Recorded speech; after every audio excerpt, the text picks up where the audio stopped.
দর্শকবৃন্দ, আজকের ভিডিওতে আমি ভিএফএস গ্লোবাল ইতালি দূতাবাসের আপডেট নোটিশ নিয়ে আলোচনা করব। নোটিশটি বাংলাদেশস্থ ইতালি এম্বাসি তাদের অফিসিয়াল ফেসবুক পেজে 26 ফেব্রুয়ারি পাবলিশ করেছেন, আপনারা দেখতেই পাচ্ছেন, এবং বাংলাদেশস্থ ইতালি এম্বাসি তাদের ওয়েবসাইটে 3রা মার্চ 2025-এ পাবলিশ করেছেন। 26 ফেব্রুয়ারির এই নোটিশটি ভিএফএস গ্লোবাল সেই নোটিশটি রিমাইন্ডার করে পাবলিশ করেছেন। তো অনেকেই নোটিশটি দেখেছেন এবং এটা সম্পর্কে জানেন, কিন্তু এটা নিয়ে কনফিউশনে আছেন বা অনেকে হয়তোবা নোটিশটির আদ্যপান্ত বুঝতে সক্ষম হন নাই। তার কারণ হচ্ছে অনেকেই এই নোটিশটি সম্পর্কিত যে মূল প্রতিপাদ্য বিষয় সেটি আমার কাছে ফোন করে জানতে চেয়েছেন।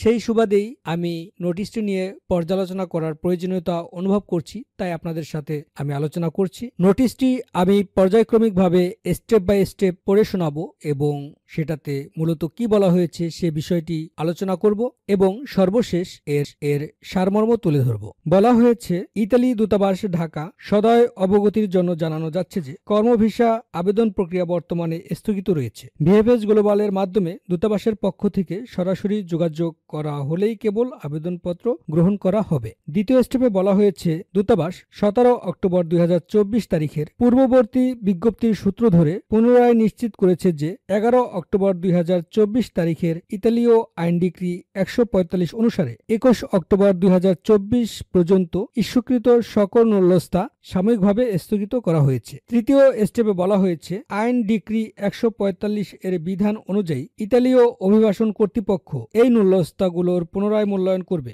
সংশ্লিষ্ট ইতালীয় কর্তৃপক্ষের মাধ্যমে নূল্যস্তা পুনরায় মূল্যায়ন ও নিশ্চিতকরণের পরই দূতাবাস উক্ত নূল্যস্তা ধারককে আবেদনপত্র জমা দেওয়ার জন্য আমন্ত্রণ জানাবে। এবং চতুর্থ স্টেপে তারা বলেছেন যে উক্ত প্রক্রিয়ায় কয়েকশো নূল্যস্তা ধারককে পত্র জমা দেওয়ার জন্য আহ্বান জানানো হয়েছে। পঞ্চম স্টেপে তারা এটা বলেছেন যে এই সরাসরি যোগাযোগ ব্যবস্থা ব্যতীত ঢাকাকে কর্মভিসা আবেদন প্রক্রিয়া আপাতত স্থগিত থাকবে। এবং সর্বশেষ স্টেপে বলা হয়েছে যে 22 অক্টোবর 2024-এর পর ইস্যুকৃত নূল্যস্তা ধারকের জন্য এপ্রিল মাসে একটি নতুন আবেদন প্রক্রিয়া শুরু করা হবে। এ বিষয়ে বিস্তারিত তথ্য পুনরায় জানানো হবে। মূলত 22 অক্টোবর 2024-এর আগে যে নূল্যস্তা ইস্যু হয়েছে এবং যে ভিসাগুলো জমা দেওয়া হয়েছে সকলের নূল্যস্তা স্থগিত অবস্থায় আছে এবং এই ক্ষেত্রে ভিএফএস গ্লোবাল বা ইতালীয় দূতাবাস কোথাও কোনো কর্মীকে যোগাযোগ করার জন্য নিষেধ করা হয়েছে। এটা স্থগিত অবস্থায় থাকবে।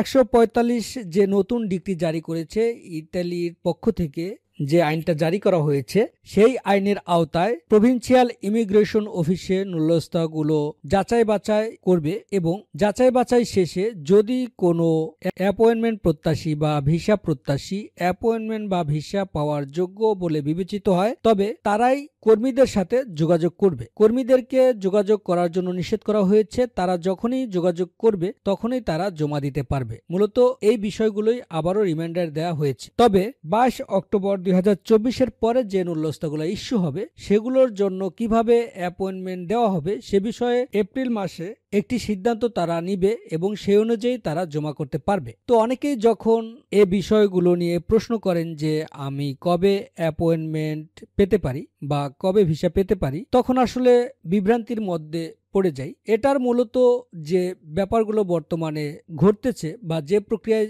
কার্যক্রম চলমান আছে সেটা অনুযায়ী আপনি যদি আমাকে প্রশ্ন করেন যে কবে পেতে পারি, তবে এটাই সত্য যে আপনি পেতে পারেন যে কোনো সময়, আগামীকাল, 3 দিন পর, 7 দিন পর, 1 মাস বা 2 মাস পর। যখন এই প্রশ্নটা আপনারা আপনাদের মধ্যস্থতাকারীদের করেন তারা হয়তোবা একটা ডেডলাইন বলে দেয় যে 2 মাস বা 3 মাস বা 1 মাসের মধ্যে পাবেন, আপনাদেরকে সান্ত্বনা দেওয়ার জন্য। মূলত এটার কোনো ডেডলাইন কোনো এম্বাসি এখনো দেয়নি। তারা বারবার এই একই রিমাইন্ডার দিচ্ছে যে এটা স্থগিত অবস্থায় আছে।